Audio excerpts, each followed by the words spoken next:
Hi everyone, welcome back to my new video. मैं हूं मुनीश मेहता। आप लोगों ने मुझे रिग करते बार देखा होगा कि कैसे मैं पूरी बॉडी को रिग करता हूं। आप लोगों ने देखा होगा ये वाला हाथ मैं एक साथ रखता हूं। ऐसा हर बार नहीं होता है, कभी कभी जो आगे वाला पार्ट होता है ये अलग होता है। कब होता है, वीडियो को पूरा देखना, आपको समझ आएगा। हमेशा मैं जब भी ऐसी वीडियो लाता हूँ तो आपके लिए बहुत हेल्पफुल रहता है, जो लोग मेरी क्लास को ज्वाइन नहीं कर सकते हैं। मैं आपको सिर्फ इतना बताता हूँ कि लर्न एनिमेशन में यहाँ पे 800 से ज़्यादा वीडियो पड़ी है, तो सारे वीडियो इतने इंपॉर्टेंट है। अगर आप पूरा देखोगे तो आपको बहुत कुछ समझ आएगा, कैसे यूट्यूब के लिए कार्टून स्टोरी बनती है, horror story, moral story, bird story कैसे बनती है। यहाँ पे मैंने सारा चीज़ आपको बताया एक एक करके, बस आप पूरा वीडियो देखना तभी आपको समझ आएगा। ऐसा नहीं कि एक वीडियो बीच से देख लिया फिर कमेंट करने लग गए कि पूरा पूरा कार्टून स्टोरी बनाना सिखा दो। ऐसे भी आते हैं सब्सक्राइबर जो नए होते हैं, उनको मैं यही कहना चाहूँगा, आप पहले पुराने वीडियो देखे प्लेलिस्ट में जाके देखो, मैंने एक एक करके प्लेलिस्ट बनाया है। तो ये वीडियो पूरा देखना गाइस। यहाँ पे मैं आपको बताऊंगा कि कैसे जब हम एक पूरा बॉडी को रिग करते हैं, आपने देखा होगा मैं हाथ को बिल्कुल अलग रखता हूँ, लेकिन कभी कभी क्या होता है, जो ये वाला हाथ होता है अलग रहता है। कब रहता है, क्यों रहता है, किस लिए रहता है, क्या वजह है, तो इसको मैं यहाँ पे बताऊंगा। इंपॉर्टेंट रहेगा आपके लिए टॉपिक, पूरा वीडियो देखना है गाइस। आपने अक्सर देखा होगा कि जब भी मैं कुछ भी काम करता हूँ, जैसे मेरे पास ये रिक्शा वाला है, अगर मैं अभी आपको बोलूँ कि ये रिक्शे वाले का जो हाथ है मैंने कैसा री किया होगा, तो आपको लगेगा कि पूरा ये एक साथ रखा होगा। गैस होता है क्या है कि जब भी आप कभी आप कोई चीज़, कोई भी करेक्टर के हाथ में कुछ पकड़वाते हैं, जैसे कि रख लो कि अगर वो पकड़ना भी एक सिचुएशन है, जैसे अगर कोई ऐसा चीज़ है जो हाथ के, उसके हाथ के जैसे बॉल है उसके हाथ के अंदर है, तो समझो कि तब तो अलग नहीं करना है। लेकिन अगर कभी ऐसा सिचुएशन है, जैसे ये ऑब्जेक्ट है ना, ये साइकिल है, अब ये साइकिल है, इसने यहाँ से इसको पकड़ के रखा है, अब यहाँ से भी पकड़ के रखा है, ये हाथ तो चलो फिर भी यहाँ पे दिख रहा है कि ये हाथ यहाँ से इधर दिख रहा है, ये इसके बैक में। तो अभी जब ये चलेगा तो अगर इसका बॉडी मूव होगा तो ये वाला जो पार्ट है इसके अंदर तो नहीं होगा, बॉडी के अंदर, इसके अंदर। तो हमें क्या करना होता है, ये वाले हाथ को अलग रखना होता है, क्योंकि आप जानते हैं कि यहाँ से ये चीज़ मूव नहीं होगी। जैसे मैंने उस पे जो वो खोदता है करेक्टर, कैसे खुदाई करता है, वहाँ पे मैंने एक जो वहाँ पे डंडे जो पिछला वाला पार्ट था उसको मैंने अलग रखा था, मतलब पीछे वाला रखा था। जैसे कि मैंने यहाँ पे फाइल को ओपन करके रखा है, यहाँ पे देखोगे। अब यहाँ पे भी ये पूरा हाथ के पीछे नहीं है, आपने देखा होगा ये वाला ट्यूटोरियल कि कैसे ये जो करेक्टर ये ऐसा खोदता है।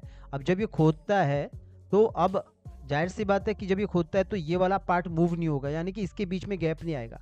अगर मैं इसके अंदर रखता तो इसके पीछे रखता तो ये प्रॉब्लम करता, इसके ऊपर भी नहीं आता, और ये वाला इसको मैं इस वाले पार्ट को मैं इसके अंदर भी रखता तब भी प्रॉब्लम करता। तो मैंने यहाँ पे क्या किया, तो अगला वाला जो पार्ट है, ये वाला पार्ट है, ये इसके अंदर रखा। सेम वहाँ पे भी यही है कि जो ये वाला पार्ट है, यहाँ देखोगे ये पार्ट इसके अंदर रखा, पूरा हाथ एक साथ रखा ताकि ये गैप ना आए, इधर से गैप ना आए।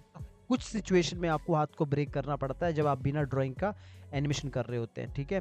तो एक तो ये है, और दूसरा जो मैंने पीछे एग्जांपल लेके यहाँ पे रखा है आपको, यहाँ पे भी क्या सिचुएशन है, सिचुएशन के ऊपर वो डिपेंड करता है कि ये जो करेक्टर है, यहाँ पे देखोगे, मैं वॉइस ओवर को बंद करता हूँ, तो ये करेक्टर यहाँ पे इसके अंदर जाता हूँ पूरा, तो इस वाले करेक्टर के अंदर जाता हूँ, सारी यहाँ पे आइज को बंद कर लेता हूँ, एक को ही मैं ऑन करता हूँ इस वाले के अंदर।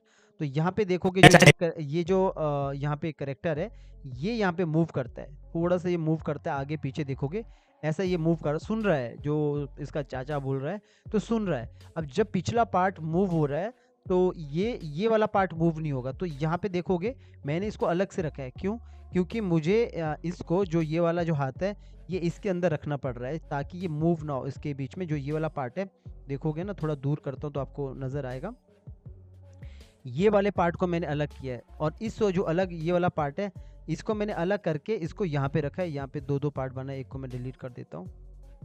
तो यहाँ पे देखोगे ये पार्ट मैंने अलग रखा है यहाँ पे। तो ये पूरा का पूरा इसके साथ मैंने हाथ को रखा है, क्योंकि ये ऊपर वाला पार्ट जो है, बॉडी पार्ट है, ये मूव होगा। अगर मैं इसके साथ रखता तो यहाँ से भी ये मूव होते हुए नजर आता, थोड़ा बहुत हिलते हुए नजर आता। जैसे कि इसके अंदर जाऊंगा तो ये ऐसा जिगजैग ऐसा नजर आता, जो कि मुझे नहीं लगता ऐसा होगा। तो हमें कुछ सिचुएशन में हमें उसे अलग करना पड़ता है। अब ऐसा नहीं कि कहाँ कहाँ पे अलग करना पड़ता है, वो डिपेंड करता है आपका जो जैसे मैंने अभी आपको बताया कि एक खोदने वाला हो गया, या फिर ये सब हो गया, जहाँ पे आपको लगता है कि जैसे रख लो कि अगर कोई बैट भी पकड़ रहा है तो वहाँ पे भी वो होगा। अगर आपको लगता है कि बैट पकड़ने में जब शॉट मारते तो हाथ मूव नहीं होता, तब अगर हाथ मूव हो रहा है तब नहीं करना है। तो ये इस सिचुएशन में ये अलग रहेगा, उस इस पूरा सिचुएशन में आप एक साथ मत करना। जैसे अगर मेरे पास नीचे जो करेक्टर होगा, अगर एक बार मैं ऑन कर देता हूँ, तो ये वाला जो करेक्टर है, जैसे इस वाले करेक्टर में देखोगे इसके अंदर जाता हूँ, तो यहाँ पे भी देखोगे तो ये हाथ पूरा एक साथ है। तो और ये जो आगे वाला हाथ है वो इसके साथ है, क्योंकि ये तो मूव नहीं हो रहा है ना, तो ये अलग है। तो अगर मैं इसका बंद करता हूँ और दूसरे वाले हाथ को ओपन करता हूँ, तो यहाँ पे देखोगे इस वाली सिचुएशन में ये हाथ ऊपर है। तो ऐसा नहीं है कि मतलब जब भी मैं रिग करता हूँ उसके अंदर ही जाके ऐसा करना है, कुछ सिचुएशन में तो आपको ऊपर करना पड़ता है।